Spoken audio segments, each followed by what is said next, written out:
right? So doubt was a really big, which is part of fear, right? Like, oh my God, I'm making a mistake, right? So I was letting, I was able to let go of doubt. It still rears its ugly head on occasion, but doubt was crippling for me, right? So it was crippling.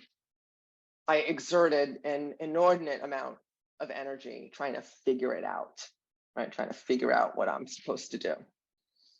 And there is no figuring out. You want to feel it, right? You want to feel what the answer is. And I heard what the answer was, and then I doubted the answer. I would hear the answer, I would feel the answer, and then I would doubt. And then I would doubt the answer. So, and then our work, this is where meditation and release work and connecting to God, source, the universe, energy, whatever you believe in, is critical in clearing that pathway.